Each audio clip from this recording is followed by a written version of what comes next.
কোনো এক বিশ্ববিদ্যালয় শিক্ষার্থী বোনের আর্তনাদ, ইয়া আল্লাহ আপনি তাদেরকে সাহায্য করুন, ইয়া আল্লাহ আপনি তাদেরকে সাহায্য করুন।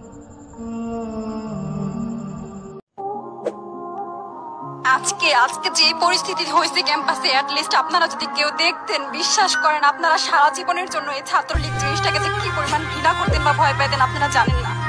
এরা আমাদের সামনে রড দিয়ে পিটায়া, ছেলেগুলারে রড দিয়ে পিটায়া একদম আধা মরা করে ফেলছে। তারা এসে আমাদের পেছনে লুকাইছে, আমাদের বোরকার পেছনে, আমাদের ওড়নার পেছনে লুকায় বলে, আপু আমাদের একটু লুকায় রাখেন, আমাদের ওরা মাইরা ফেলবে, আমাদের বাঁচান আপু বাঁচান। আমরা তাদের ওড়না দিয়ে বোরকা দিয়ে লুকায় রাখছি, সেইখান থেকে আমাদের ধাক্কা দিয়ে ফেলে দিয়ে তাদের বের করে আবার মাথায় রড দিয়ে মারছে, এমন অবস্থা।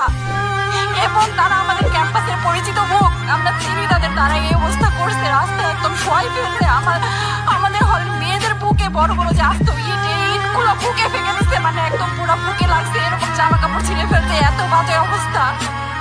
অথচ আমার ব্যাচমেট, আমরা যাদের সাথে ক্লাস করি, একসাথে বসি, আমি তাদের একটা কথা বলতে দেখি না এগুলো নিয়ে, একটা কথা না। এবং তাদের নিউজ ফিডে গেলে দেখবেন তারা এখন এগুলাই সাপোর্ট করে যাইতেছে, কিচ্ছু বলার নাই। আমি কেমনে যে এই মানুষগুলোর সাথে এত বছর ক্লাস করছি, বা আমি আরো 6টা মাস কিভাবে ক্লাস করবো আমি জানি না, আমি সত্যিই জানি না।